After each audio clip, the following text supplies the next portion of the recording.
This is Black Writers Read.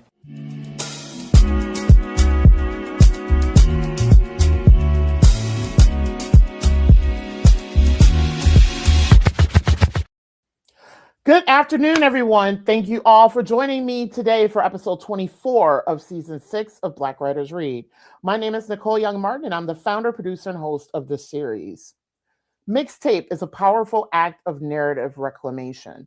As a therapist and bibliotherapist, I see in Johnzelle Anderson's story the rare courage it takes to turn trauma into truth and truth into art. His memoir is both a mirror for those learning to love their complexities and a map for those rewriting their own healing story. This is a quote from Emily Rumble, author of Bibliotherapy in the Bronx, about today's featured book. You may all remember Emily, as I had her on a few maybe like 10 or so episodes ago, which this conversation is now available on the audio podcast, so please be sure to check it out. It is because of Emily that I got introduced to today's guest.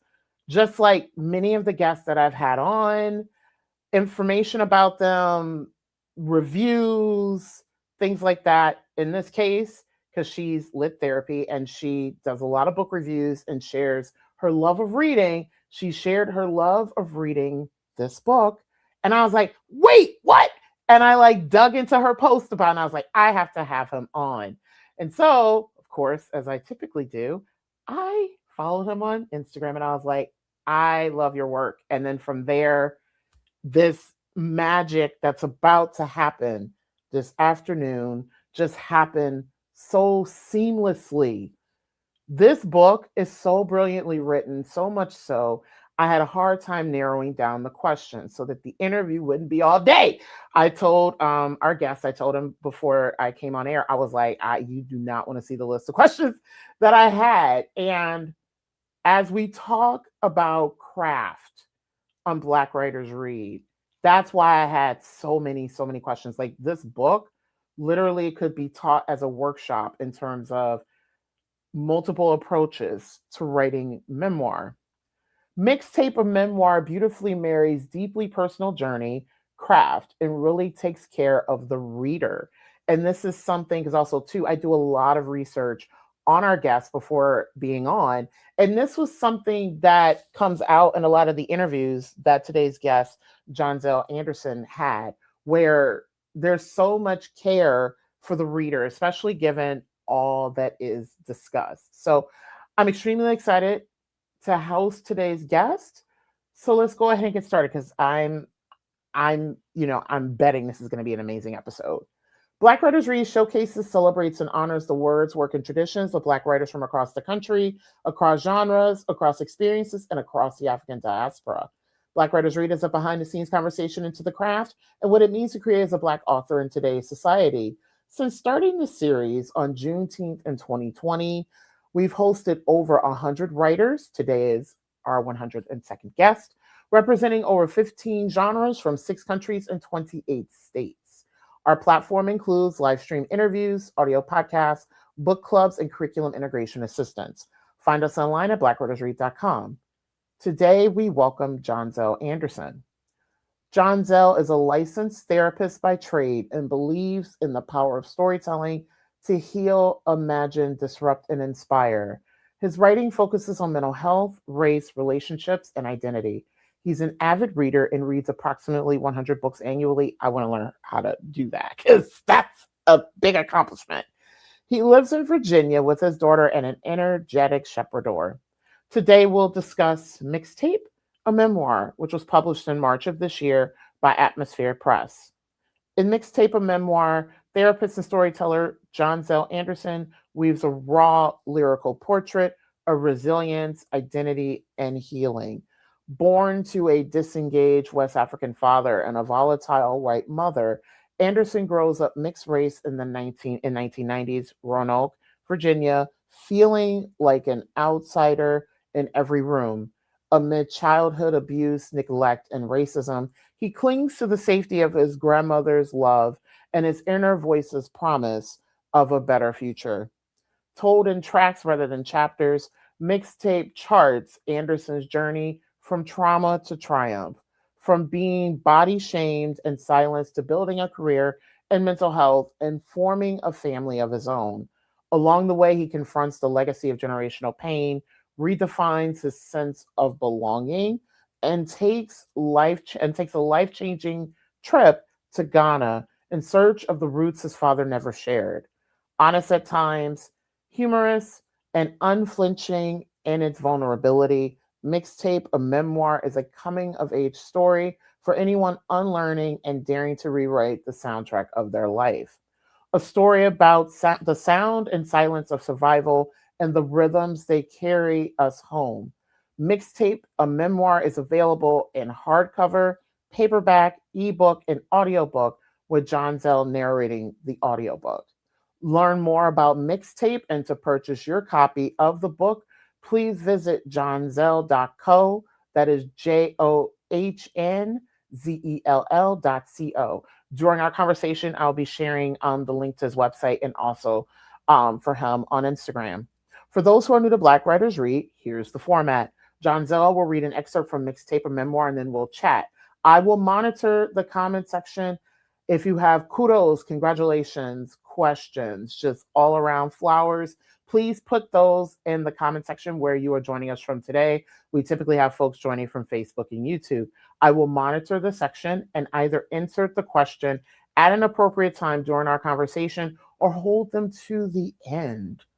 So now I'd like to welcome Johnzelle Anderson to the virtual stage. Hello, everyone. What an intro. That was so great. Thank you. I was like, who is she talking about? Yes. I'm like, what a writer. I have these in my questions, but before I turn it over to you to read, like, and I want to make sure I get this on air, like just the sharpness of the writing, and like there's so much to love about this book, and I can tell that you've done a lot to get to this place to be able to write not only your own healing journey, but also to studying and understanding the craft of memoir to bring us Mixtape. Like there's so much to love about this book. Like, yo, like, homie, I'm like, it's just, I love it. And I do hope that you are getting lots and lots of flowers as you continue your like getting your word out there on the book and all of those things, because this book it's phenomenal on so many levels. Thank you. It really feels like having gone through all the things that are written about in the book, going through the journey of writing it and then playing with the publishing machine, now that it's here and it's out and things like that, it feels like I've done the inner child justice. It feels like those flowers are going to these younger versions of Johnzelle who didn't know his worth yet. And so I'm enjoying that. It's very healing to have written it, but it's healing to see the interaction it's having with people, not because I'm not even saying from my own like storytelling or craft, but seeing, because I know, y'all heard how many books I read a year. I know what books do for me. Books are my friends. So for my book to be a friend to somebody else, and to kind of write it in a way like I'm talking to a friend while saying this really heavy, sometimes like, difficult to hear type of stuff. It means that that I went through was worth it. So I've been very present and grateful in this time. Yeah. So Herbie and like a little 5-year-old Johnzelle with Herbie and Yo repossessed first car. The love is going back to that kid. Yes. There's a photo of me and Herbie in the book too. Yeah. Let me see if I can find it. If you get Yes.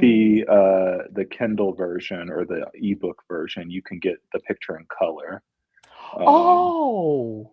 but they said to put it in color in um, the like physical version would have been too expensive. But Oh. there's Oh yeah. there's Yeah. little Johnzelle with Herbie, the tattered teddy bear. Oh. Um, Yes. so anyway, So I'll turn it over to you to read, and then I will be back to chat. So happy reading. thank you. All right, y'all. So, if you're tuning in, you may hear a cameo from my daughter. She's fighting a nap right now. So, if you hear some background noise, that might be what's going on. So, the chapter or the track rather I'm going to share is was one of the first that I wrote for the book. It was also the longest, and it was the most difficult to write. So, I'll preface with that, but I'm going to get into it. So this is track 34. Rest in Peace, Captain Sabaho by Mayada is the song. And at the beginning of each track, you'll see the name of the song and the artist. And I'll maybe get more into the book's format later. But this is the story of how I made it to 31 years old before I got my heart broken for the first time. No One Succeeds Alone by Robert Refkin is one of my favorite books because it illustrates the role mentorship played in making him the person he is today. Though I'm a therapist, it hadn't occurred to me that I already possessed the skill set to influence lives. I was reading the book for the third time when 18-year-old Zaylin came into my life. I wasn't looking for someone to mentor, but Zaylin reminded me so much of myself at 18. Mixed race and black, raised by a single mom, absentee father, insecure, anxious, depressed, and socially awkward. I didn't have much guidance at that age, and Zaylin had even fewer positive influences. Refkin reminds us that believing in people changes their lives. Zaylin had isolated himself during the pandemic and didn't have any close friends. I heard somewhere that loneliness was unhealthier for the body than smoking a pack of cigarettes a day, and I empathized. I wanted Zaylin to feel less alone. If given the opportunity, I knew I'd do anything I could to support him in becoming the person he wanted to be. Zaylin found it interesting that I use exercise to manage my anxiety. That's cool. I really want to get into a gym routine, Zaylin shared one afternoon. Want to join me? I offered on a whim. Seriously? He asked, his green eyes lighting up with excitement. Absolutely, I asserted. That'd be awesome. Thank you, he replied. I added Zaylin to my gym membership and we set the goal of going 5 days a week. Zaylin was timid and quiet those first few weeks. It takes a while to get used to a new routine and new surroundings, I encouraged him. Though we felt comfortable with each other, I understood that building rapport took time. I showed him that I was committed by being consistent. At 8:30 a.m., he knew I'd be there to drive us to the gym. Little by little, I began to share my world, remembering that no one succeeds alone. I understood the assignment. As Zaylin became more accustomed to exercising, our conversations deepened, the connection rooted, and he learned to trust me. Zaylin had this tendency to put up a facade. He was emotionless. It was a defense mechanism. He was painfully self conscious, so he kept others away by seeming uninterested. I remember the precise moment he began letting his guard down. We were doing box jumps at the gym, a high intensity interval exercise involving jumping up and down from giant blocks of various heights. Zaylin was braver than me and did the higher box jumps, although we were the same height. One day, in an effort to bond, I accepted Zaylin's challenge to try a higher box jump than I'd ever done. I wanted to show Zaylin that he could do things even when he's afraid. So I jumped and my feet planted. Then suddenly, with a wobble, I lost my footing, fell backward, and landed hard on my tailbone and right arm, almost sure I had broken something. When the wind returned to my lungs and the stars in my vision subsided, Zaylin's unbothered demeanor vanished and his caring, empathetic side showed. Do you need some water? Should I call someone? he asked, worried. I think I'll be okay. I just need to breathe for a minute, I assured him. As I regained my composure, I let go of my mentoring posture and showed him what it was like to be a regular ass human being. I hadn't lost any cool points from Zaylin. He just wanted to know I was okay. Thankfully, I wouldn't have to bust my ass regularly to get him to loosen up. What started out as a gym routine evolved into life coaching. I enjoyed supporting Zaylin and seeing his transformation. I didn't expect how much this young man would teach me about myself and the world around me. When I met him, he was so insecure. Having recently graduated high school, he struggled to find purpose beyond working part time at a grocery store and playing video games. Zaylin needed guidance, encouragement, and someone to teach the essential skills to usher him from adolescence into adulthood. Being that person for him became a source of joy and purpose for me. Early on, I encouraged Zaylin to write a to-do list to organize the goals he wanted my help with. He came up with the following: meet at 8:30 a.m. at least 5 days a week to go to the gym, apply to a community college, and work towards an associate's degree.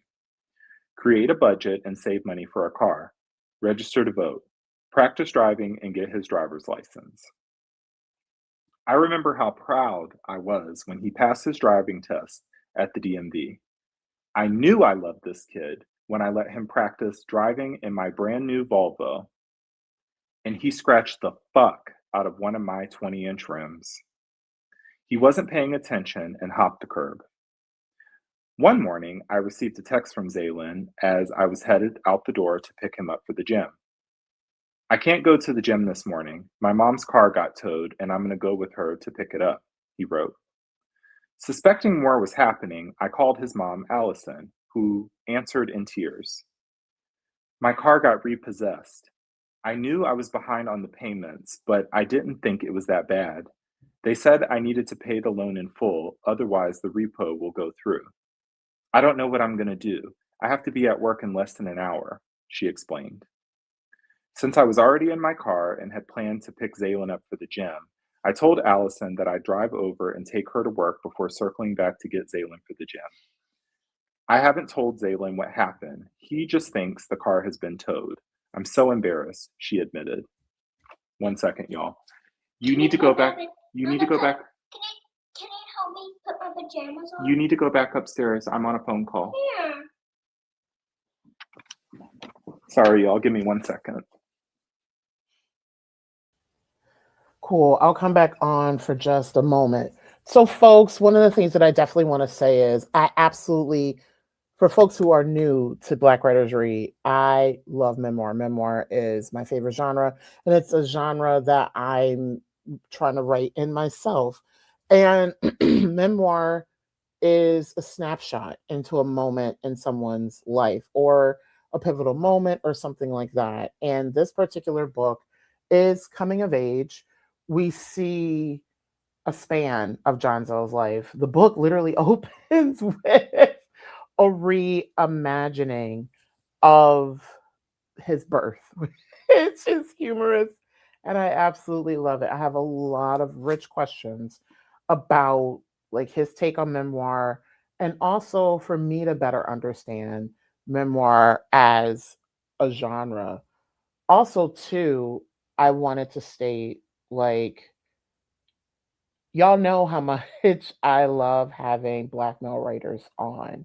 And I absolutely love that. And I'm hoping at some point to do a larger panel with multiple Black male writers on at the same time, talking and in conversation with one another, is because their work tends to really, what's the word I'm looking for?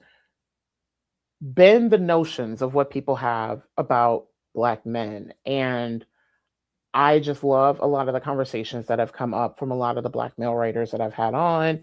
In terms of memoir writers, men, I've had on Michael D. Whitney this season, and then Johnzelle. I've had on a lot of Black male poets like this earlier this season. If folks want to find it on the audio podcast or on YouTube for Black Reading Day, which was in, was it September or October? I can't remember which month at this point. I had on 3 Black male poets who each find their ways in terms of talking about identity and vulnerabilities in their particular work. And you see a lot of these same themes show up in writing by Black male writers. Like I said, it's at some point I want to do that panel so badly. Also, while we're in this lovely interlude, there's interludes in Johnzelle's book, and I have a question about that. While we're waiting, I want to make sure that you all have access to Johnzelle's website. That is JOHNZELL.co.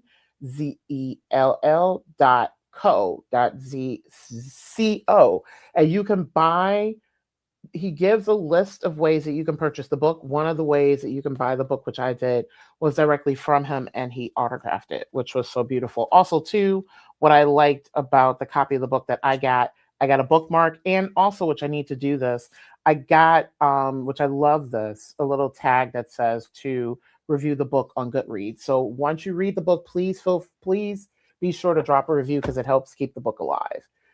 The interlude, we're back. Okay. Sorry about that, y'all. I'm a single dad now. So if you read the book, you'll see that I was married when this book ended. But things have changed. So stay tuned for the second memoir to find out what happened. So I'll turn it back over to you. Yes, okay.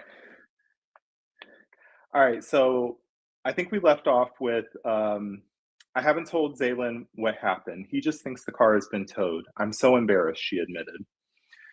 Don't worry, I won't say anything. Let's focus on getting you to work and we can figure out the rest later, I assured her.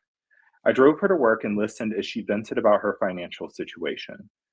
Do you have any relatives or friends with a spare car you can use? I asked her. No, I'll just have to use Uber until I can get another car with an even shittier interest rate, she sighed, deflated. I offered to drive her to work the next few days since I'd be there anyway to pick Zaylin up for the gym. In the meantime, I did the mental math on how multiple Uber rides a day would easily exceed what Allison would spend monthly on a car payment, if by some miracle she could get approved for a car loan. I was concerned because if she didn't have transportation, then Zaylin's resources would be threatened.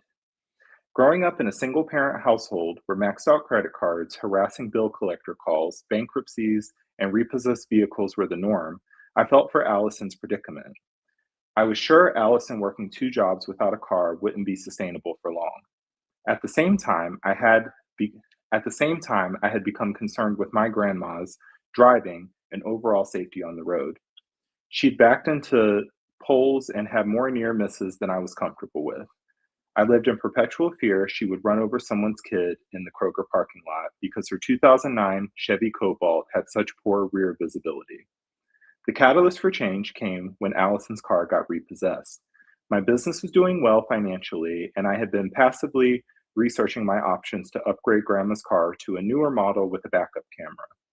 Because I cared so much for Zaylin, I also wanted to help his mom so that her financial ruin wouldn't unravel the progress he'd made with school and other personal goals. He was coming out of the depressive rut I found him in, and I didn't want anything to get in the way of his momentum. So I came up with a plan. Step 1, I'd buy Grandma a newer, safer car. Step 2, instead of trading in the Chevy, I'd lend it to Zaylin's mom until she could recover from the repo and get back on her feet. As luck would have it, I knew the sales manager at a local Kia dealership. He gave me a great deal on a new, sparkling white 2023 Kia Rio for Grandma, who had no idea what I had been up to. When I drove to Grandma's apartment in the Kia, I had arranged for my wife to bring her outside. Johnzelle has a surprise for you, beamed Rachel. As she exited the building, she kept blinking as I stepped out of the car, hugged her, and placed the key fob into her shaking hands. As you can imagine, Grandma was overwhelmed with emotion.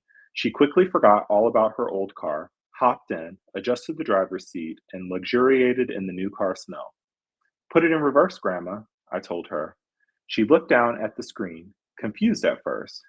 That's a backup camera, so you don't run over any kids, I joked. It felt so good to do this for Grandma. Interlude. This was the final piece in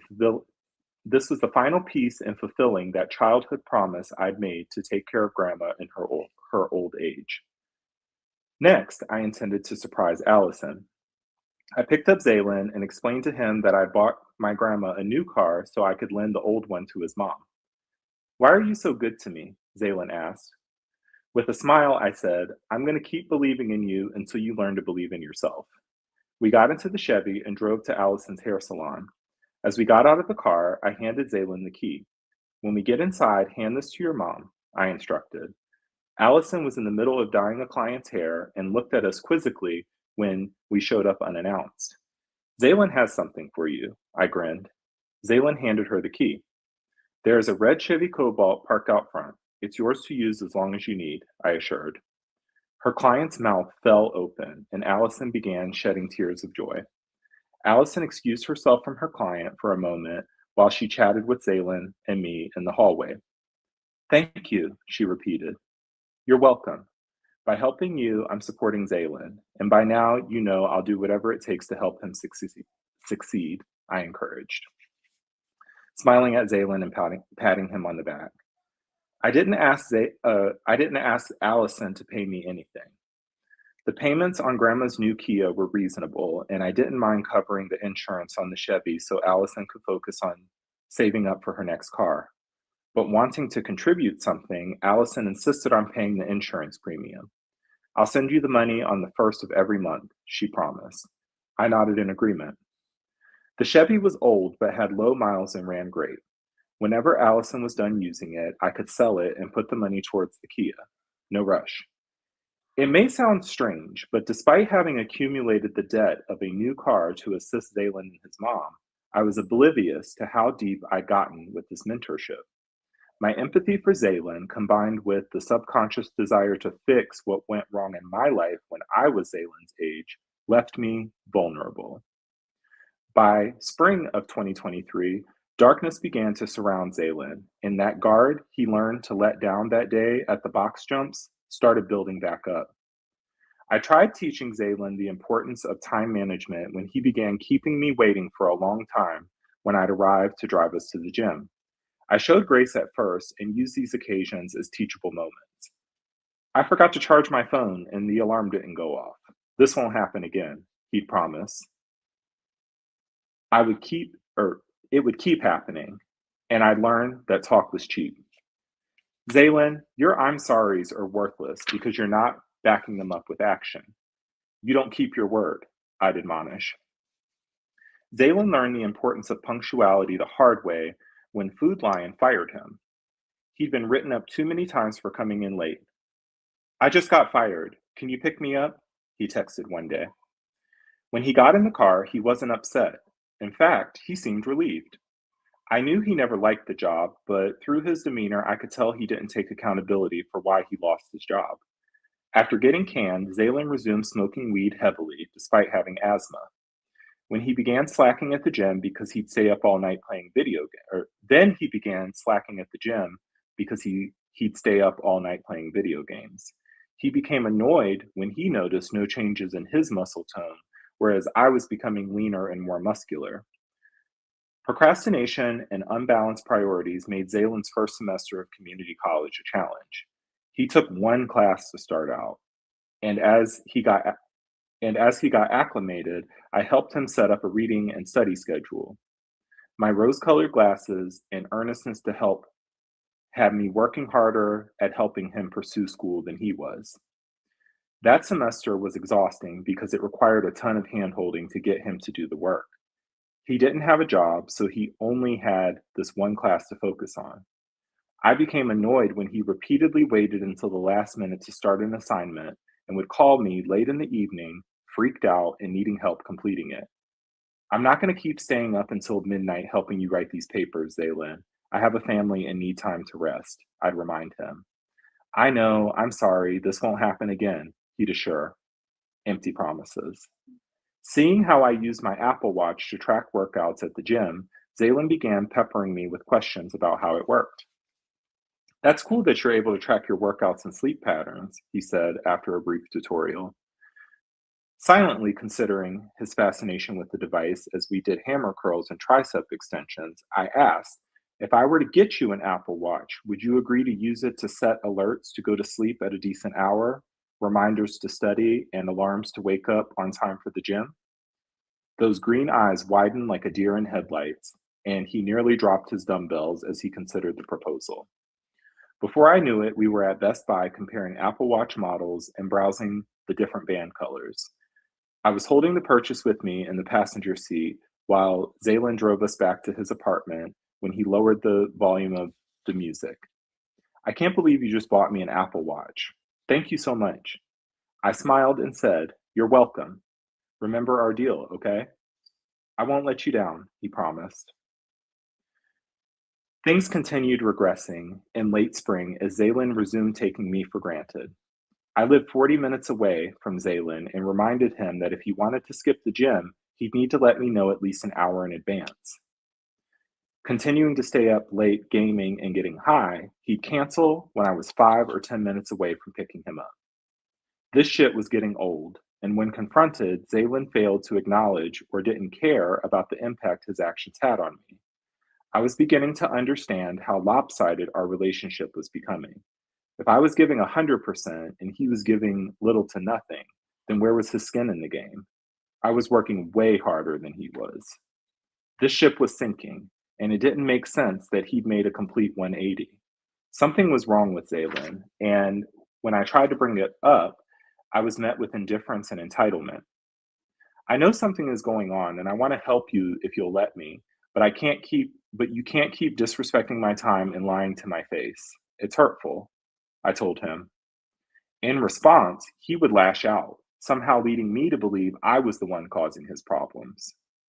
This dynamic fucked with my mind. I believed I was emotionally stable before Zaylen came into my life. Otherwise, I wouldn't have gone out of my way to help him. But over time, I had let my guard down. I ignored the red flags flapping in the wind. Meanwhile, his guard was back up and topped with barbed wire. How long would I continue to deny the fact that in many ways, Zaylen was using me? One morning after the gym, I called out the elephant in the room. Remember how you said your friends Antoine and Emmanuel stopped speaking to you? I get it. If you treated them only slightly as bad as you treat me, then I can see why you have no friends, I said matter-of-factly. I needed the truth to sting him a bit. You're right, he acknowledged, somewhat tearful. Then do things differently this time. I don't want to walk out of your life, but we can't keep going on like this, I reminded him. I know, I'll do better, he promised. You're the only person in my life who tells it like it is and pushes me to believe it myself. When my friend Susan would ask about the mentorship and I'd share how challenging it had become, she was blunt in stating, He's abusive, Johnzelle. After all you've overcome in your life, I don't understand why you've let him treat you like this for so long. I knew her words were sincere, but the truth hurt, and I still wanted to believe Zaylen would see how much I cared for him and hoped he would work to turn things around. I saw Zaylen's woundedness and wanted to be a source of light. In my pursuit of helping Zaylen realize his potential, I had somehow given him the ability to dim my own light. If I wanted to escape the spin cycle with Zaylen, that car I'd lent his mom 6 months prior made things more complicated. Initially, Allison insisted on paying the insurance and handling the maintenance. Though I wasn't pressed about the insurance money, I noticed when Allison consistently failed to send the insurance premiums monthly as promised. I also became frustrated. I had to keep reminding her to change the oil, to look into getting new tires, and to be mindful that the car was due for state inspection. Since the car belonged to me, I wasn't asking too much that she handled it with care. But more than that, I wanted it to be safe and reliable since Zaylen was also driving it. One evening, when dropping Zaylen off, I was shocked to find the Chevy unlocked, windows down, while it was pouring rain outside. I got out of my car, rolled the windows up on the Chevy, locked the car, and promptly texted her about my concerns. I didn't receive a response until 2 days later when I brought it up again. As spring turned to summer, I became increasingly aware of how Zaylen's actions were hurting me emotionally. My anxiety disorder, generally well managed with medication and exercise, was through the roof. Logic and close friends were telling me to distance myself from this mentorship. Still, in my tenacity, I remained Zalen's emotional punching bag. I saw the darkness in him and feared that if I tapped out while he was on this self-destructive path, he'd give up on himself completely. I felt burned out and overwhelmed. My confidence tanked, and I had nothing to show for it other than an insane number of miles on my new car's odometer. Zalen couldn't have cared less.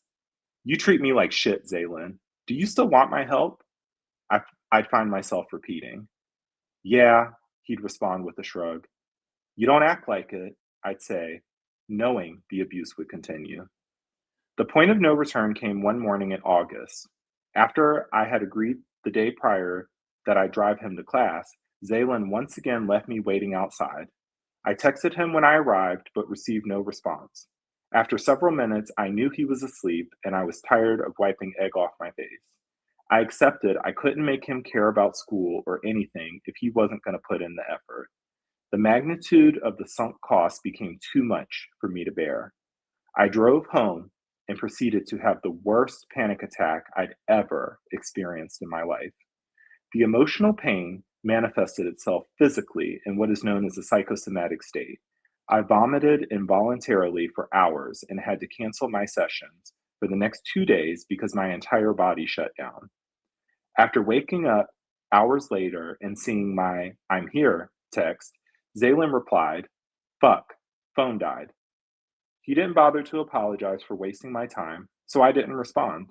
There was no point in sharing how the abuse I'd endured for the past 10 months had brought me to rock bottom. As I looked down into that toilet bowl, tying back my dreadlocks so they didn't get vomit on them, I knew I couldn't continue to let this 18-year-old hurt me, even if he'd become my chosen little brother. 4 days passed without a word from Zaylin. In that time, I had regained some strength and composure. I was heartbroken and wounded, but I knew what I had to do. In a group text to Zaylin and his mom, I wrote, "Good afternoon. I've come to the limit of what I can do to help Zaylin. I can't continue to endure him disrespecting my time and taking me for granted. It's unsustainable and is taking a toll on me. I will be by at 9 p.m. to pick up my car. Please leave the key under the floor mat and lock the car. I have the spare key." I immediately put my phone on silent as I had therapy sessions scheduled back to back for the evening. When I had a few minutes before my last two sessions, I checked my phone and quickly became overwhelmed by the bombardment of missed calls and texts from Zaylin and Allison. As I felt the room spinning, I saw a FaceTime come through from Zaylin. Though I had a session starting soon, I picked up. "You can't do this to us," Zaylin started. No hellos or remorse. "I'm not going to go back and forth with you," I managed to say, trying not to get too upset before my next appointment. He tried to offer a half-hearted apology. "I understand and appreciate all you've done for me and my mom. Please don't take the car away." Standing firm in my resolve to cut ties, I said back, "I'm not doing anything to you, Zaylin. Actions speak louder than words, and your actions have spoken so loudly that I can't hear anything that you say. I need to protect my peace. I'll be by this evening to pick up the car. Goodbye, Zaylin."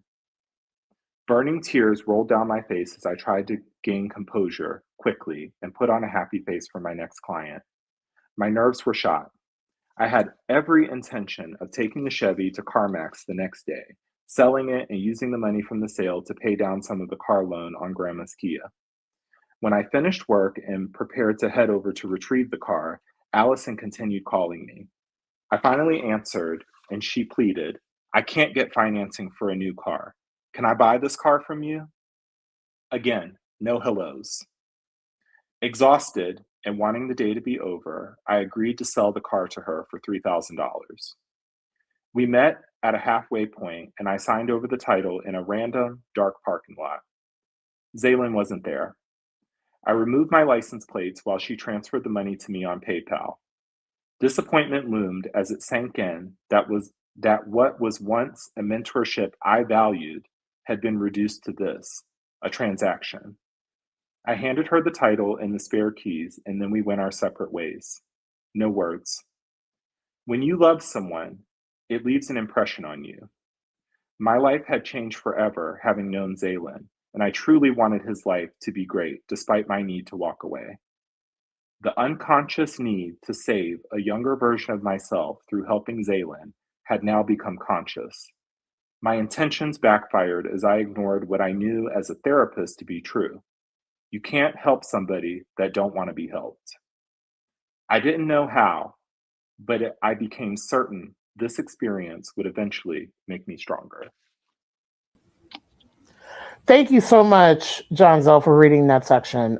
It's such a great, even though it's like toward the latter half of the book, it's such a great gateway for the Black Writers Read community. One, because it illustrates why this book is so important, the relatability. One of the things Johnzelle and I talked about off air is the relatability of this. Like, I have a mirror experience, not with a mentee, but with a former student, where no matter how many, like how much access and like, openings I gave to this particular student, there was no avail. And I got the nastiest, venomous ending with the student. And this wasn't the first time this has happened with someone who was, I'm not venomous like that, but someone who's like me, a young Black woman who's first generation and things like that in college. It's happened multiple times. So this is one of the reasons why this book is so slick. The entry point, like there are so many ways that people can connect with this book because you've gone through so much and you've shared so much. And it's like, wow, I can relate to that story. I can relate to that story. I can relate to that story. Also too, like it's one of those, the fuck she said, like when I can open into the questions, like literally the line where I think Zaylin says, I'm trying to remember exactly, about like you can't help us or something anymore, and I was like, But you wait, can't do this to us. yes, you can't do. I was angry. I was like, you little motherfuckers, really? I was so enraged reading that line. And I was just like, because that's the other thing too, is like really understanding like the lack of humanity a lot of people have Entitlement. and the entitlement. And like I bet it took a lot to write this book. So let's get into the question because I have so many questions. So Johnzelle, the first question that I have for you is, what is the origin story of Mixtape Memoir? Why this title and why this memoir right now? Great question. So I knew this book's title and concept before I wrote a single word. I love music. Um, I wouldn't be here without music. And I'm not a musician, but music and books have saved my life time and time again. And that's not me being dramatic, I'm being dead ass. So, in telling my story, I wanted to do it in my own way. And you read the back copy where it says a story about the sound and silence of survival and the rhythms that carry us home. Um, uh, I didn't actually write that line. A very talented storyteller who you will someday have on your bookshelves gave me that line, and I'm not going to tell you who yet. But I wanted the element of sound because a book is you get the visual, you get kind of you create it for yourself, but I wanted to add the element of sound because music is so important to me. I like a mixtape because you create a soundtrack for a friend or a loved one or whatever, and it has a theme, but you don't have to overly explain it. It's somewhat self-explanatory. But I wanted to make a literary mixtape. So in the front of the book, you get QR codes to the Spotify and the Apple Music playlist. It's a real playlist you can listen to. And I've already shown you, like at the beginning of the tracks, you get a cassette tape with the song, so that you know. Now, originally, this book had the quotes, the actual quotes that resonated from these songs at the start of the chapters, but later in production, the publisher was like, you will get sued for copyright infringement. And I don't have Megan Thee Stallion lawsuit money. So I took them out, and then we figured out a way to keep the essence of the mixtape without, you know, losing my concept. So this actually worked out better because you have the playlist, but also when you say you've finished reading something, like, or for example, you start reading something, and the chapter that I read you was Rest in Peace, Captain Save-A-Ho by Mayada. You might listen to that song before you read it, and you're kind of getting a respite from whatever chapter came before that, right? And so you hear the song and you're like, I wonder, you know, I could get the vibe of this song, and then I go into this story. There's something about it that resonates. Like, obviously the title, Rest in Peace, Captain Save-A-Ho, hello, you just heard that track of my story. You can see why I would choose a song with that name. And then you listen to that song and it draws that home a little bit more. So what I wanted to do was use the music as a framework for telling my story. So the mission was literary mixtape. I'm not a musician, but I wanted to have that, because I have that music mind, but I wanted to be like in the lab, like curating a playlist as I curated my story. And a second meaning to the title mixtape is, if you look at it, mixed is the first half of the word. And growing up, because the story is a story about identity, as well as what happens when you have a series of unreciprocated relationships. But mixed is what they would call a person who was, I have a white parent and I have a West African parent. And so my identity was defined for me from an early age. They say, oh, you're mixed. If they weren't asking me, what are you? Or what are you mixed with? What are you? And so I also like the double meaning, because mixtape, as I've explained to you, the musical framework for the book also has the word mix. So I couldn't think of any other title for this book other than that. So I had the concept before I ever wrote a word. And what I just shared with y'all, that track, Rest in Peace, Captain Save-A-Ho, that was one of the earlier chapters that I wrote, and it was the most difficult to write. And I remember I wrote the original draft of that when I was at a memoir writing workshop. And I sobbed like a little bitch through that entire workshop, because it had just happened. Like, I was a couple months out of the fallout from that. And I had to write it, and and I'm the type of person, I'll do the most difficult thing first and then go to the easy stuff. So I was like dealing with that at the time, and I'm in the middle of writing this memoir, and I was like, I got to write this. While I'm at this workshop, I'm going to write this. So here I am sharing snippets of it and sobbing and getting tearful in front of these strangers at this workshop. But that's the behind the scenes of what this kind of work was in writing this book. So to answer your question, I framed this book around a playlist instead of a table of contents, and I wanted to refer to my prose as tracks rather than chapters. So that's what you get with Mixtape and Memoir. Which I absolutely love, because you're a kid of the 90s, and I was a teenager in the 90s. See and the it's like, boombox? yup. The cassettes, what would they know about, what y'all know about a cassette? Yeah. Y'all know nothing about that if you were born after 2000, the CDs. Yes. Mhm. And having to, like, when the tape gets stuck in the thing, you have to take out the tape and spool it with a pencil. Oh. Mm-hmm. But music, 90s and 2000s, like, music is just so, like, pivotal in the Black American experience. Like, I just remember, like, even because I was big into like R&B, like In Vogue and all of that, and like, and it was nice to have that type of music in my formative years. So yes, I can see why music was so important to you and so pivotal here.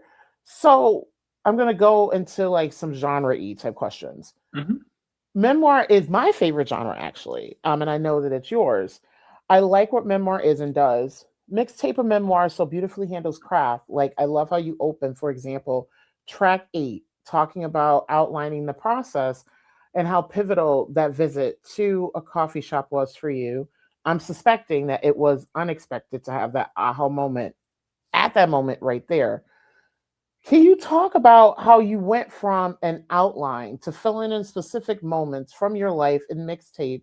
And why does such a young Johnzelle show up so much throughout the book? So, what I didn't realize when I started writing this book, and like I told y'all, you're going to hear little cameos from my 6-year-old who's just talking to her imaginary friends upstairs. Um, what I didn't realize when I started writing this book that this was going to be therapy on steroids. I've been through a lot of therapy, never trust a therapist who ain't been to therapy. Okay. In the year 2023, when I first started writing this book, I went through 4 therapists that year. Finding a therapist when you are a therapist is some hard shit. Okay. And not all therapists are created equally. So after I fired that white lady, I went through like 3 black people and they weren't cutting it either. So I said, you know what? I'm going to write this damn book, and that's going to have to be my therapy right now because the therapy wasn't doing it. But I've been through a lot of therapy in my life, so the catharsis, the creativity, the introspection, the revision, and having to conquer, deal with that story over and over again. It did a lot for me. It didn't lessen my humanity, like, it didn't make me numb to it. It refined, and as the back of the book copy says, it's like rewriting the soundtrack of your life. It's like, um, I'm not a revisionist history, a revisionist historian, but in writing this book, as I went along in the process, I learned what I know now as an adult, as a therapist, as a father, as all of these things, and as a storyteller. I can give voice to my inner child in a very creative way. I'm a therapist who writes, but I don't write like a therapist. And I'm deliberate about that because that's boring. No shade. Psychology writers, do your thing. Me, um, I like memoirs because I feel like I'm kicking it with somebody, right? I feel like I'm getting a glimpse into the intimate details. And so if I'm gonna if I'm gonna bust it wide open, for the world to see, I'm gonna do it in my own way. But what I realized is what I know now, it's almost like, I don't know if you've ever seen the show Unprisoned with Kerry Washington. She's a therapist, but she has her inner child that is literally like a little girl who's dressed just like her in every scene and stuff like that. So this kind of felt like that. Like, I am the evolved uh, person that little Johnzelle couldn't imagine becoming someday. And I'm going back and I'm writing the story, but I'm telling it through the eyes of who Johnzelle was at the time. And then I use the mechanism of interlude because I break the fourth wall in my writing. So you heard one in that one that I shared there, but I'll tell a story and then I'll be like, interlude. And then I'll basically talk directly to you, be like, here's what was really going on. Or mind you, I'm telling a story about like how my parent was at 1 second.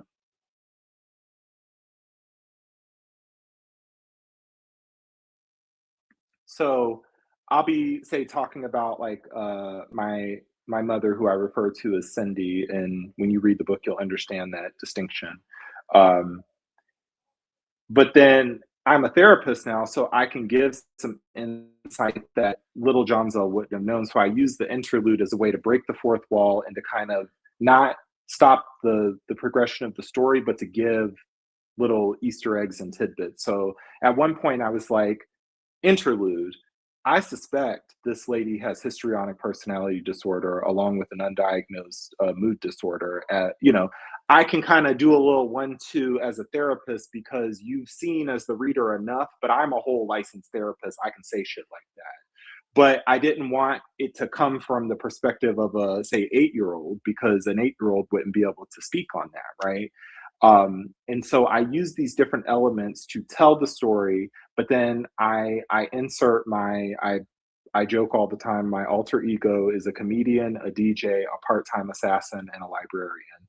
So I use the DJ element here. I talk about my books. We ain't going too much on my part-time assassin because that ain't none of your business. And the librarian, or the comedian, the DJ, the part-time assassin, and the librarian. So you get three of them. I ain't gonna tell you much about the other one, but the point is we're all here. All of these parts of Johnzelle are here, but they are going to, I really wanted to, because I remember, and I know what it felt like. And so it's my job as a storyteller to give the readers the glimpse into what it felt like. And I wanted to, if you're going to make someone feel something, you got to engage five senses. So sound was really important for me because the sense for me that is most important is music and sound and the stories we tell and all of that. Like, so I really wanted to do that. But yeah, younger version of Johnzelle is the protagonist here. And he's imperfect, right? He makes some mistakes, he makes some blunders, but he's also oftentimes working with what he's given and navigating some things that don't make no sense. So that was a long-winded answer. But that also took care about like 3 or 4 questions, which is amazing. Good. Yes. And you mentioned another reason why this book is so brilliant. You do such a great job at, and the other thing too, people have to understand about the genre of memoir, because you're doing a look back and it's creative nonfiction, you have to create yourself as a character. And that's why I love those interlude moments, because it'll be like, you know, a much younger Johnzelle telling the story, and then you'll be like, wait, what did he just say? And the interlude is your older self. You've lived some life, you've gotten your training as a therapist, and you're like, okay, let me reframe this for you. It felt, I love that breaking the fourth wall. It felt very like I live near train tracks if you hear a train. I love that it was very like Abbott Elementary, where it was like, yeah, let me take this moment to break down to you what's actually happening so that you don't think that we're crazy. So I love the Johnzelle, the younger version of Johnzelle that you've created, and the honesty in that younger version of Johnzelle, but also too being mindful of this book has the ability to reach multiple people. And so that's one of the reasons why I love the interludes. So I've done a lot of research on you, and being that you are someone who incorporates bibliotherapy into your work as a therapist, I'm seeing that here. And you talked a little bit about this already, but I would love to hear more. You do this, but through music in your book. And I would love to know what came first, the track or the story within the track, in terms of thinking about like how bibliotherapy works, and then what does the song say about you and where you were in that part of your life, or while writing that particular track. And I hope that question makes sense. It made complete sense to me, and I want to tell you something, Nicole. You're the first one to ask me this question. I've done more interviews than I can count at this point, which is a great thing for the glow up. But Yes. this is the first time someone's asked me this. So, the songs came before the writing, and what I did was, because music is storytelling, I listen to music all the time. I'd listen to a song and I'd hear a line and I'd add it to the playlist called Mixtape, which was much bigger before there was like the public one that you can get to now. And when I was writing, because I have all these stories living in me, but the part of unpacking it is I need to evoke something. A song can evoke something, and it didn't necessarily have to be a song of the era that I'm writing about. For example, the book opens with a very cinematic type of track, which is Notorious Thugs, Biggie featuring Bone Thugs and Harmony, right? And it's a scene, it's a story of the day I was being born. What the hell about a white lady having a mixed race baby has to do with notorious thugs, you might ask? Well, there's a line in the song where Biggie says, been in this shit since 92. Look at all the bullshit I've been through. If I'm leading my own story, that line, Johnzelle was born in 1992, and you finna see the bullshit that I've been through. I chose that for that reason. I knew that line from that song was going to be at the start of my book before I had written the prose to go with it. 1 second. Again, y'all joining us today. This is again why this book is so brilliant, and in terms of what it does for craft. And so for folks who are interested, like if you have, because I'm taking this as a tip to myself, if I have writer's block and I love music, let me find some of my favorite songs and listen to those lyrics and figure out like how can it inform my own writing. So yes. And so the songs were all thrown on a playlist, and when I would sit down to write, I had like a framework and an outline and things like that.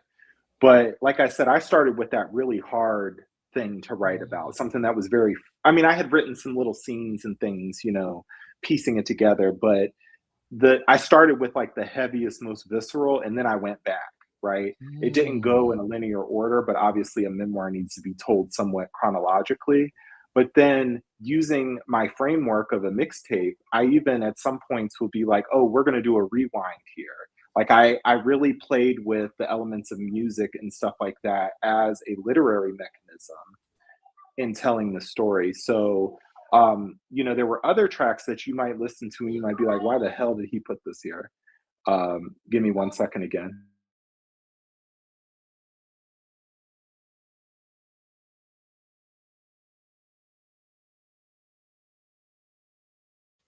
Cool, and thanks everyone for your patience. So for folks who are just joining us, and I love when we get the realities of our guest. Johnzelle mentioned at the top of the hour, he is a single parent and he has a very young child, and this is one of his realities. And so thank y'all for writing with us and staying on. So I do hope that you all get an opportunity to purchase the book. You can purchase it directly from his website, johnzelle.co, not .com, .co.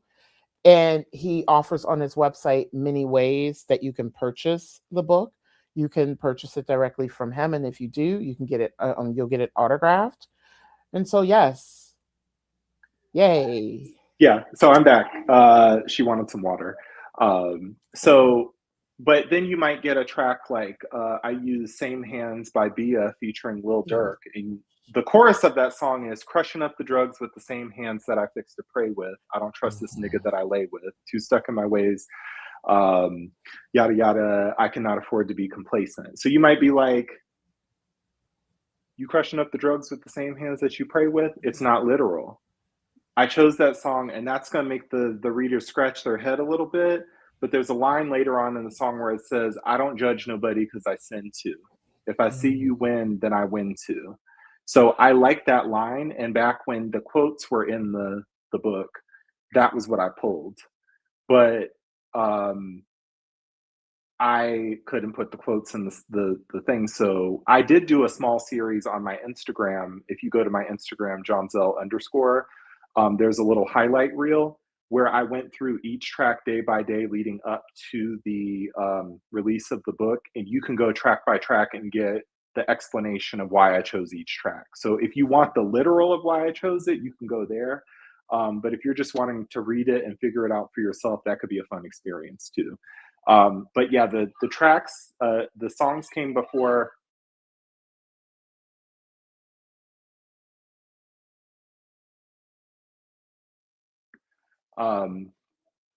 So yeah, the tracks came before the prose, but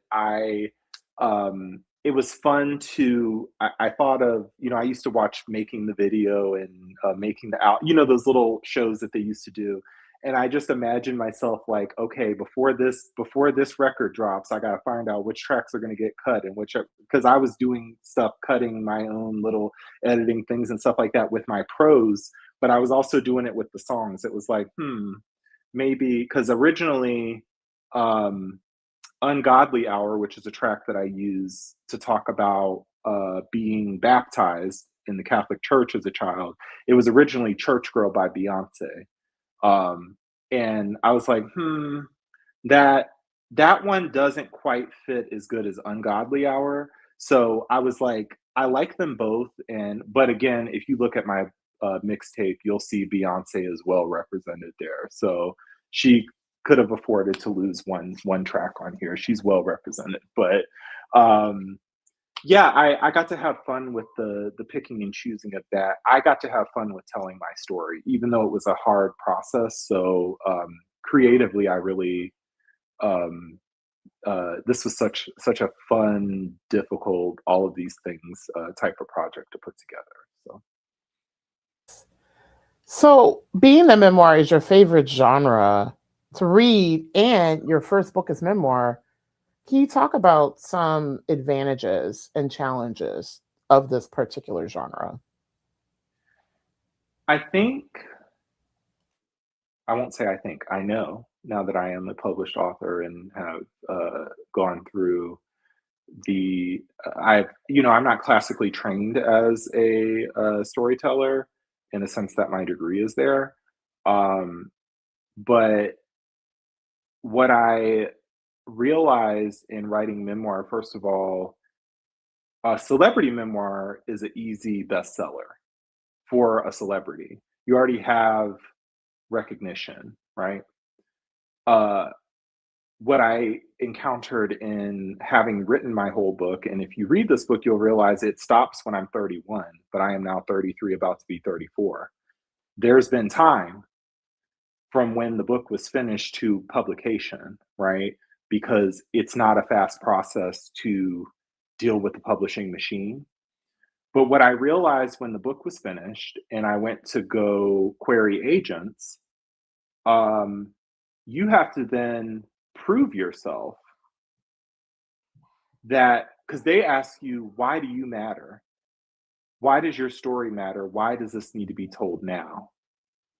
What do you have to offer? And you know what that sounds like? That sounds like capitalism to me. And I'm cool on capitalism because I didn't ask to be born here, but here we are, right?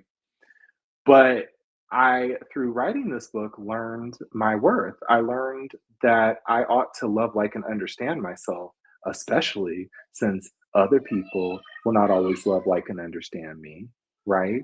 I got to have that internally. So imagine me going after writing what I believe to be my favorite thing I've ever written. And I'm not saying I'm perfect. Um, Two typos made it into the final print, and they were the fault of the publisher, not mine, because I have the earlier drafts to prove that that wasn't my mistake, but that's neither here nor there. That's neither here nor there. The point is, when agents are asking you to prove the value of your story, it wore me out. I queried over 200 agents. And what really hurt the most was the Black ones who talk to you just like the white people. And just like a white cop tries harder, or I'm sorry, a Black cop tries harder to prove that they're a cop, I'm more afraid of a Black cop than I am of a white one. But that's a conversation for another day. Just like the white publishers and the agents and all of that act the way that they do and they cap for capitalism, the Black ones were even worse because they have to prove that they fit in a very whitewashed industry. But that's a conversation for another day. The point is, I got tired. I got tired of having to have told my story in the way that I did. And they're like, well, how are we going to market this? Why do you matter? What platform? How many followers do you have? How many subscribe? How many this? What is your platform? What are your metrics and all these other things? I'm like, you haven't even read my story, and you want to know how much money and how marketable this can be. and you lead with that. So I will say the hardest part about writing this book wasn't the writing the book. It was not being, I wasn't, the not being classically trained in literature wasn't an issue for me because I read, if you read, you can write. And wow, the ancestors would be so proud because they didn't let us read or write. But that's and I say ancestors, capital A, I mean the Black ones. I have both, but I'm talking about the Black ones. Black is capitalized, ancestors are capitalized. You know who I'm talking about. I don't capitalize white. Sue me. But anyway, I knew I wrote a good book, but dealing with the machine and being told, you got to prove to me why you matter before I'll even look at anything. And I did that. I played the game. I did the query letters. I sent snippets of my book. It's not just giving a story, I'm giving me because I poured myself into this. And the world won't handle you with care. They don't have to. But the process of showing bits and pieces of my story to people who only saw numbers and dollar signs and metrics and Instagram followers and all this other stuff and told me my value before they ever read a word of what I had to say, I became very discouraged, but I knew that my story the value wasn't based in those things that the industry was looking at. So I decided to go hybrid, in which I don't need to have an agent. I go straight to a publisher, and I went that route. But in publishing this book, it's a memoir. It's my favorite genre to read, but I'm not a celebrity. I didn't have a big following. I still don't. I'm proud of the almost 500 followers that I've accumulated through being a brown person on the internet who geeks out about the books they read and puts reviews up for fun. So I think that that's pretty great. But I published my book anyway, but I'm not a celebrity. I'm not going to speak on any celebrity in particular, but I've read a lot of celebrity memoirs. Some of them are not very good. Some of them are very boring.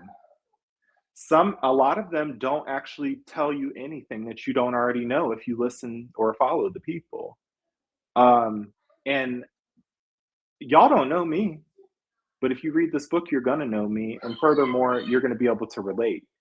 So I'm not a celebrity. And I will say that that was part of what it has made it difficult in this genre, because if you're not a celebrity, you're told by hold on one second.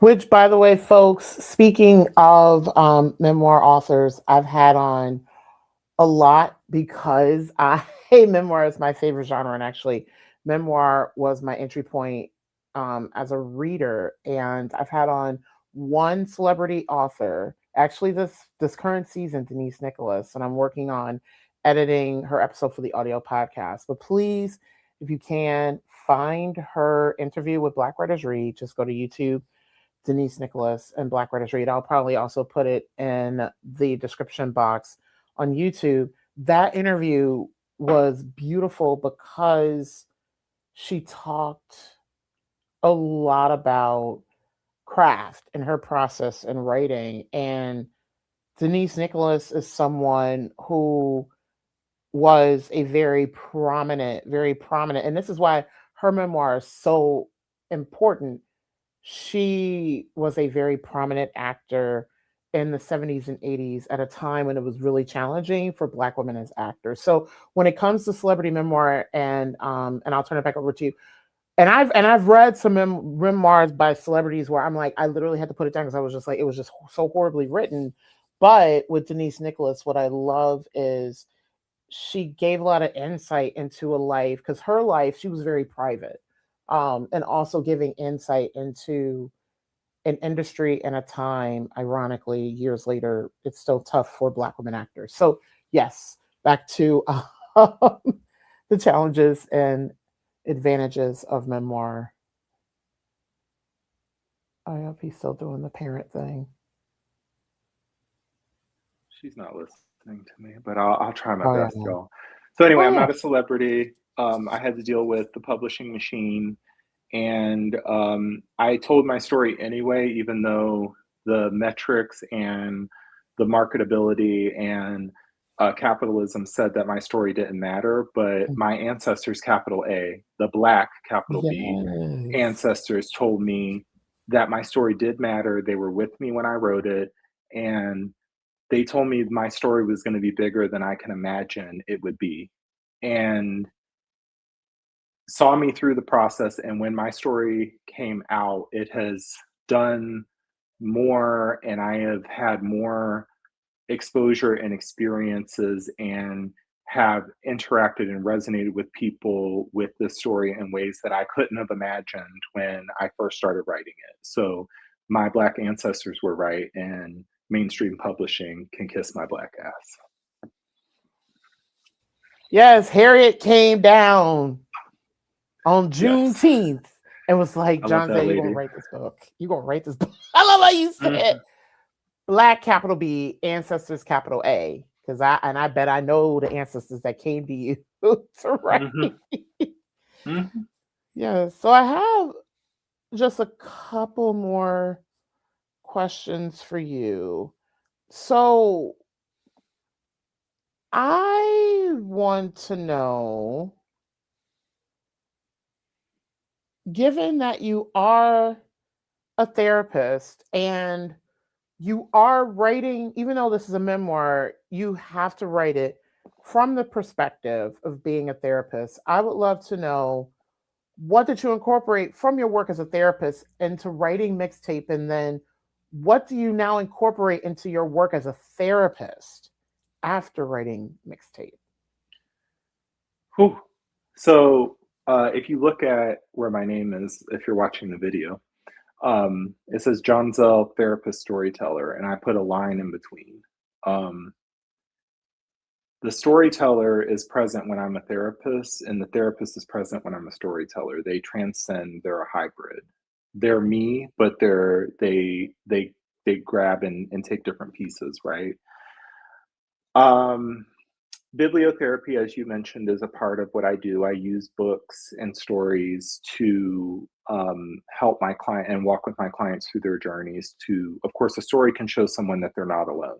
A stories always show me that I'm not alone, and I want my stories to show people that they're not alone, right?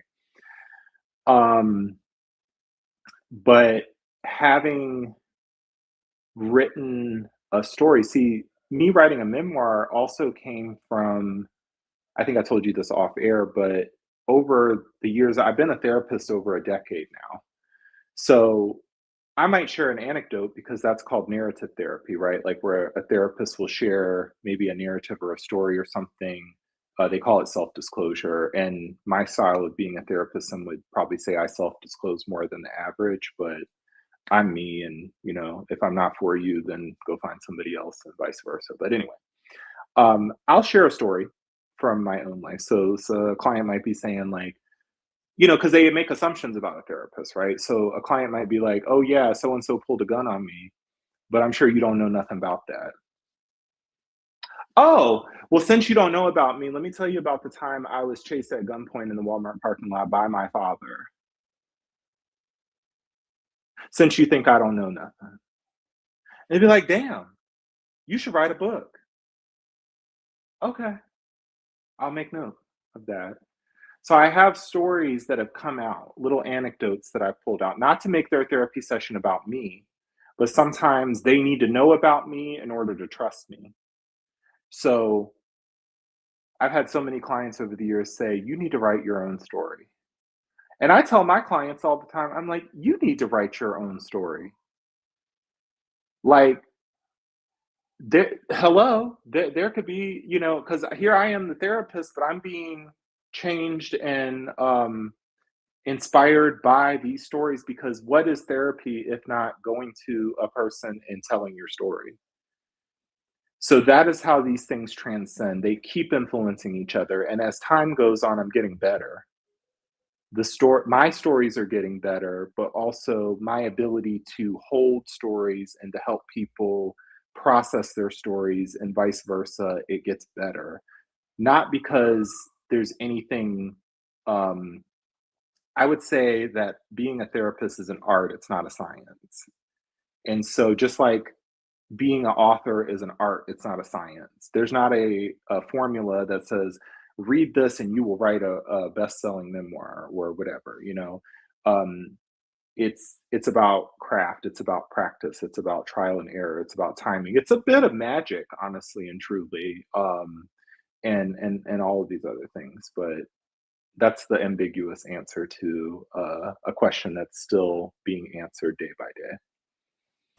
So I have two more questions for you. So the last section of the book, outro, Freedom, is written like journal entries chronicling specific dates.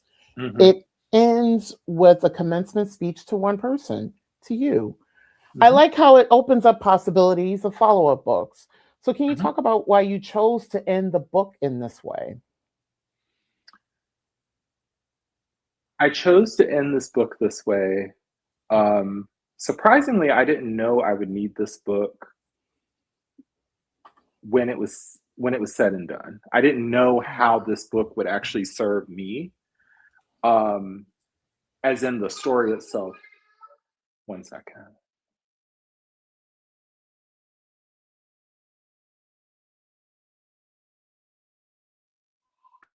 So another part of that, though, and I'll come back to why I didn't know I needed this book.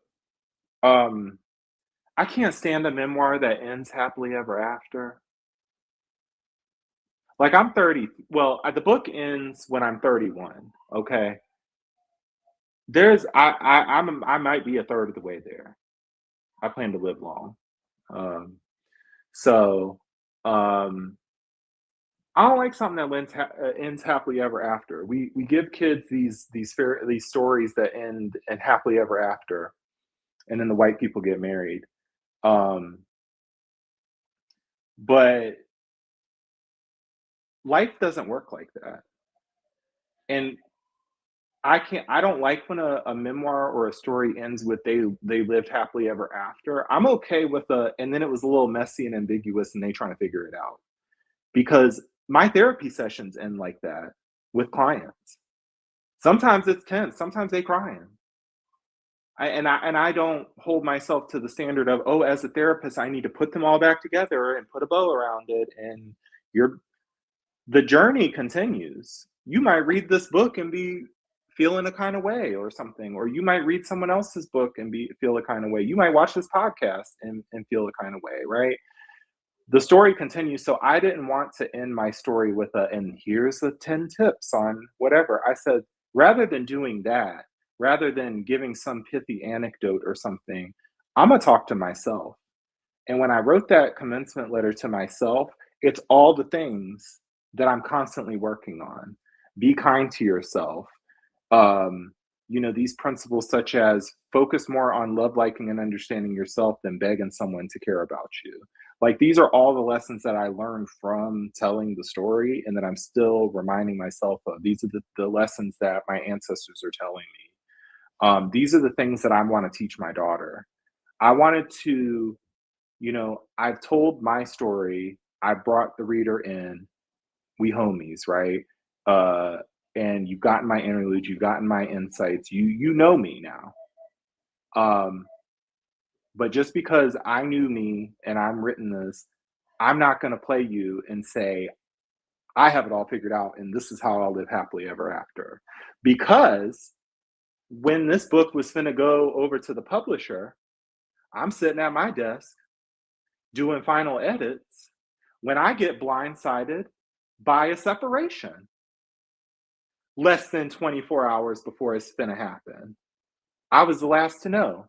So when you read this book, you'd be like, oh, he's married, he lived happily. No, no, no. But you go to the acknowledgement section. And the first thing in the acknowledgement section, you're gonna find out that marriage didn't last. I write something nice. It's a little bit of like to my ex or whatever, kind, respectful, whatever. Thank you for, even though the marriage didn't work out, I appreciate you, whatever. And that is the Easter egg. That's you wouldn't know that. But I needed this book when I was going through. She up there playing drums with the toys. So you're getting a musical interlude from MJ right now. But I didn't know that I would need my story of a series of unreciprocated relationships to heal and work through the fact that I thought, see, that's why I'm glad I didn't end it on a happily ever after. Because if I would have ended it on a happily ever after and then something isn't happily ever after, then I've set y'all up for failure and my story is void. I knew that life is too ambiguous for that to happen, so I didn't want to do that. But then what I realized as I went through that grief process, and I continued to do revisions with the publisher and stuff like that, I realized that I have in my hand a collection of series of unreciprocated relationships that taught me the importance of being loved, liked, and understood. And it actually helped me to understand that my marriage, though I thought it was the one relationship that would be my space for love, like, and understanding, I was able to take the lessons from other experiences and be like, actually, it wasn't as supportive as I wanted it to believe it was. There was elements of neglect happening to me. And one person that interviewed me about this book, and it caught me off guard. They said, you know what I noticed in reading the book and then having seen things following you on Instagram and seeing that you're now separated and stuff like that, it seems like your ex, your wife, was like your mother in some ways. And I said, not the readers making connections with stuff I'm still trying to figure out. And they weren't wrong. There are elements that kind of show up there. And like you said, the ending of this book leaves room for there to be a follow-up, and worry not, because the follow-up memoir is going to be called Halfrican, as in half African, okay? Halfrican, a memoir, and I'm working on it now. And it is going to incorporate verse because I am not subscribing to one genre. I want to write memoir, but this time I want to do it with poetry. And maybe it'll be a blend with prose, or maybe it'll be all verse. We'll see. But that will be the place where you get the tea about what the hell happened with this marriage. And also you'll get more about my travels to West Africa. So I think I answered the question. Yes, you did. And also, too, I wanted to insert, I love that it's a graduation speech, and you're about to hear my co-host, my dog's barking. I'm putting the professor hat on for a minute. Graduation speeches, the best ones are those that leave guideposts for our students to take on new challenges in life. And that's what I love. Well, other than everything else, why you end the book in the way that you did, because it's like Johnzelle just worked through some shit. Now let's get ready for the next challenge. And I think that's what commencement speeches do. Yes, they are celebratory, but they're also like, yo, the world be lifing. Let's prepare you for the next chapter of life.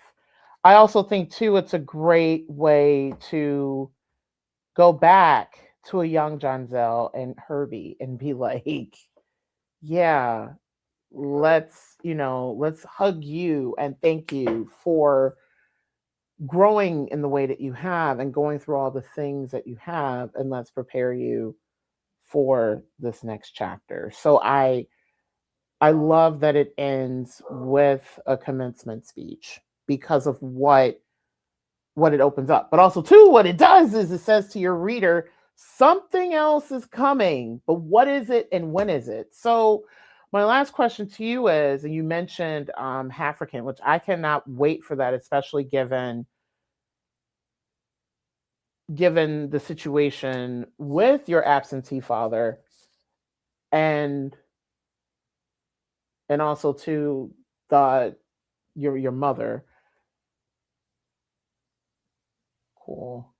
The question that I would like to end with is, what is next for you? And how can the Black Writers Read community support you on this journey? So she's gonna copy everything I say. You need to stop copying me and be quiet, okay? Copy. Okay. So my co-host is here. She's tired of playing in her room. So to answer your question, you might hear an echo because she likes to copy everything I say. But coming up next, I have a children's book that I'm working on that centers my daughter as the main character. My character. So we have a children's book. I'm working on a novel that will center Black and biracial characters, and it's going to explore bisexuality. And depending on how nasty I want to be, it might be smut. So we'll see how that is. Loosely based on my own experiences of getting back here. Back out here. You need to stop because I'm still talking on the phone. Give me 5 minutes, okay, of being quiet. Okay, we will. And then the other book is African, a memoir, which I hope to write in verse. Yes, currently working on all three of those at various stages of development. So those are the three things that are coming up for me, as well as giving Mixtape, a memoir, all of the opportunities for shine and promotion that it deserves.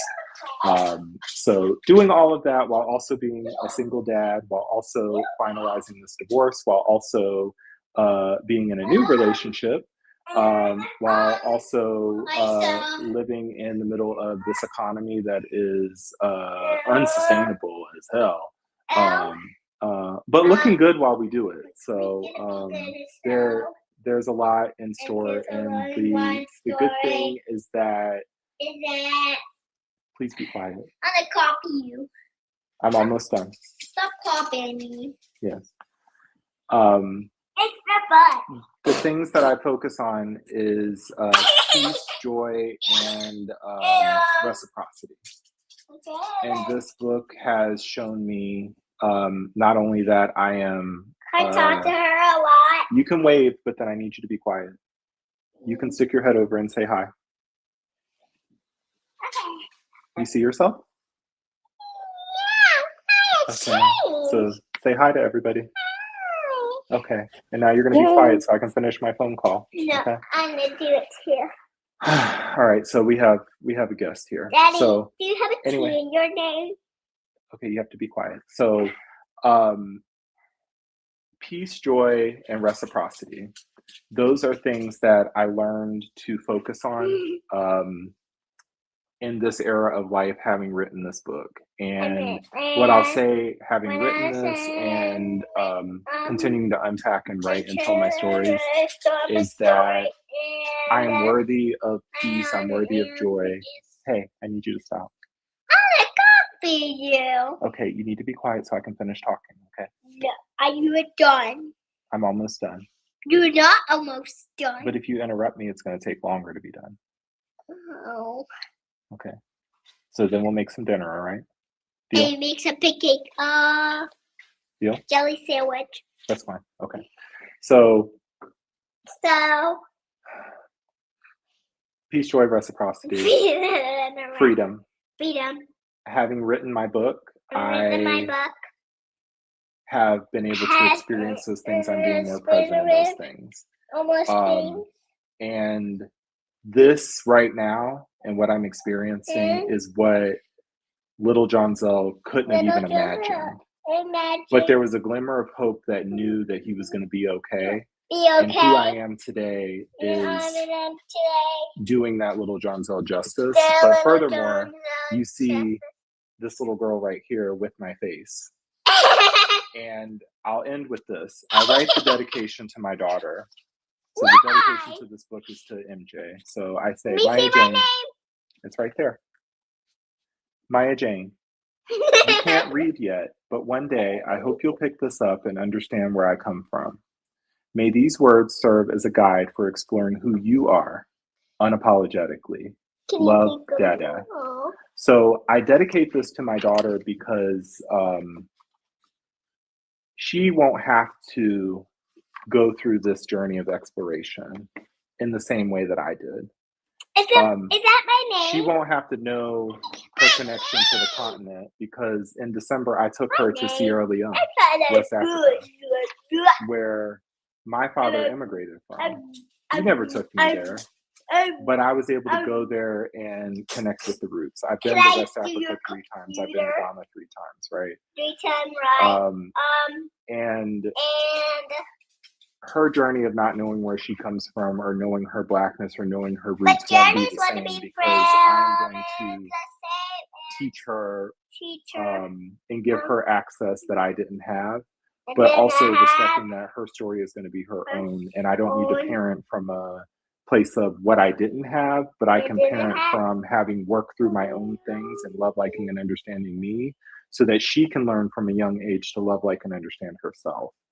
And that will be my greatest accomplishment, is teaching my child to love, like, and understand herself, to give it to others, and to receive it in a healthy way. And I think that people who read this book, she's just copying everything I say. But I know we're almost done.